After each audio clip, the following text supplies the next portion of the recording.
Hi friends, அஸ்ஸலாமு அலைக்கும். இன்றைக்கி நம்ம எஸ்கே கிச்சனில் இளநீர் ஃபுட்டிங், சூட்டை தவிர்த்து தணுப்பை தரக்கூடிய இளநீர் ஃபுட்டிங் ரெடி பண்ணியிருக்கேன். வாவ், பாருங்கள் எவ்வளோ சூப்பராக வந்திருக்குன்னு. இது குயிக்காக ரெடி பண்ணிடலாம். இதுக்கு என்னெல்லாம் தேவைங்கிறத பார்க்கலாம்.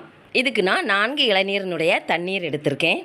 ஒரு இளநீர் வச்சு ஒரு பிளேட் ஃபுட்டிங் செய்யலாம். நம்ம வீட்டில் ஃபங்க்ஷன் ஆனதுனால நான் 4 பிளேட் ஃபுட்டிங் செய்தேன். நம்ம வீட்டு ஃபங்க்ஷனுக்குமே இந்த ஃபுட்டிங்கையும் ஸ்வீட்டாக செய்து வச்சுக்கலாம்.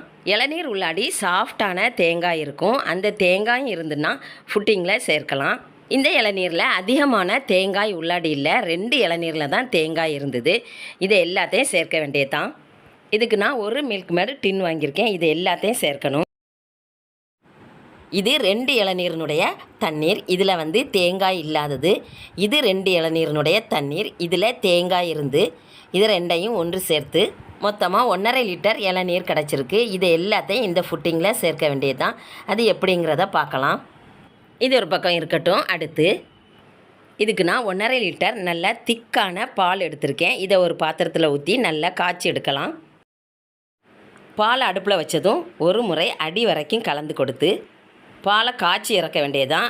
கலந்து கொடுக்காமல் இருந்தீங்கன்னா அடி பிடிக்கிறதுக்கு சான்ஸ் இருக்குது. பாருங்கள், பால் கொதிச்சிட்டுது, நல்லா பொங்கி வருது.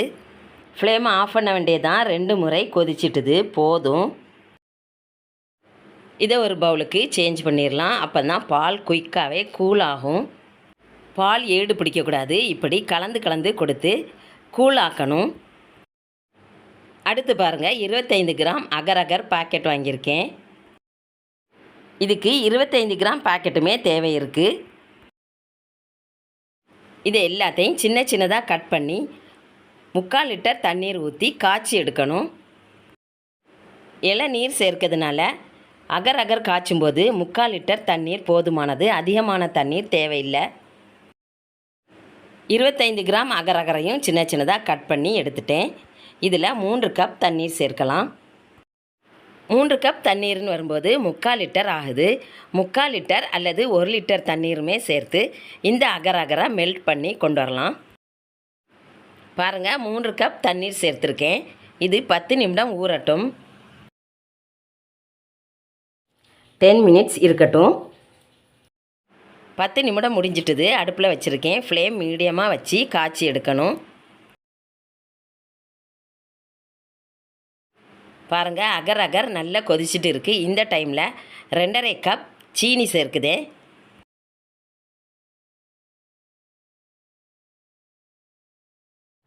நல்லா கலந்து கொடுத்து சீனியும் கடல் பாசியும் கரைஞ்ச பிறகு இறக்க வேண்டியதான். கரண்டியில் பார்க்கறதுக்கு தெரியுது பாருங்கள், இந்த ஓரமாக இன்னும் மெல்ட் ஆகலை. கடல் பாசி இருக்குது. கடல் பாசி 2-3 முறை கொதித்த பிறகு மெல்ட் ஆயிட்டுது. பாருங்கள், மெல்ட் ஆயிட்டுது, போதும். ஃப்ளேமை ஆஃப் பண்ணிட வேண்டியதான். ஒரு சிஸ்டர் கேட்டிருந்தாங்க, கடல் பாசி இல்லாமல் செய்ய முடியாதான்னு. உங்கள்கிட்ட கடல் பாசி இல்லைன்னா ஜெலட்டின் சேர்க்கலாம். கடல் பாசி, ஜெலட்டின் இந்த 2மே இறுகும் தன்மையை கொடுக்கக்கூடியது. அதனால் இந்த 2இல் ஒன்று ஏதாவது கண்டிப்பாக சேர்க்கணும். அப்போ தான் டெசர்ட் கரெக்டாக வரும். அகர் அகர் மெல்ட் ஆயிட்டுது. கீழே இறக்கி வச்சுட்டேன். கூல் ஆகணும். கூல் ஆகும் வரை கலந்து கொடுத்துட்டே இருக்கலாம், இல்லைன்னா இறுகும் நிலைக்கு வந்துடும். பாருங்கள், பாலுமே நல்லா கூல் ஆகிட்டுது. இப்போ எல்லாத்தையும் செட் பண்ணிட வேண்டியதான். ஒரு பெரிய பாத்திரத்தில் ஒன்று சேர்க்கலாம்.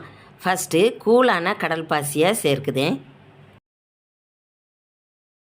அடுத்து கூலான 1.5 லிட்டர் பாலும் இதில் சேர்க்குதேன்.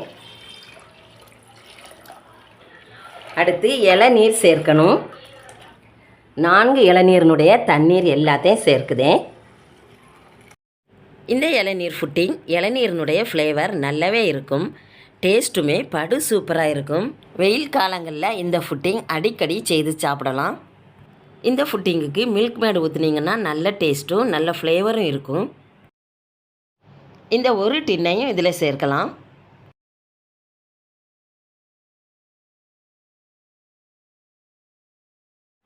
மில்க் மேட் சேர்த்திங்கன்னா ஃபுட்டிங் சாப்பிட்றதுக்கு நல்ல டேஸ்ட் இருக்கும்.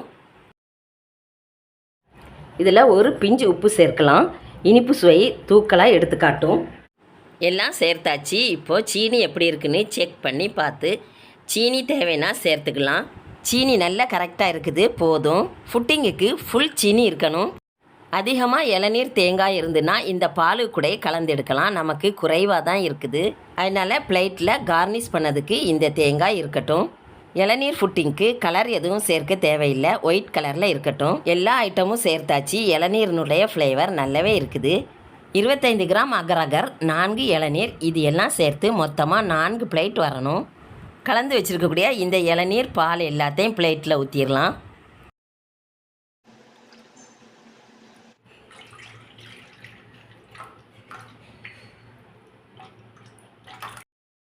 பிளேட்டுக்கு மேலே இளநீர் தேங்காய் வச்சு கார்னிஷ் பண்ணிட வேண்டியது தான்.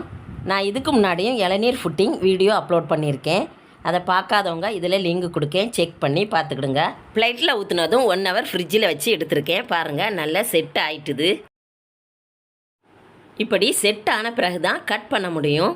வாவ், பாருங்கள், நல்லா சூப்பராக இளநீர் ஃபுட்டிங் நம்ம எஸ்கே கிச்சனில் ரெடி ஆயிட்டு. சூப்பராக வந்திருக்குல்ல. இந்த வீடியோ பிடிச்சினா லைக் பண்ணுங்கள், ஷேர் பண்ணுங்கள், எஸ்கே கிச்சனுக்கு சப்ஸ்கிரைப் பண்ணுங்கள். மீண்டும் அடுத்த வீடியோவில் சந்திக்கலாம். தேங்க்யூ. அஸ்ஸலாமு அலைக்கும்.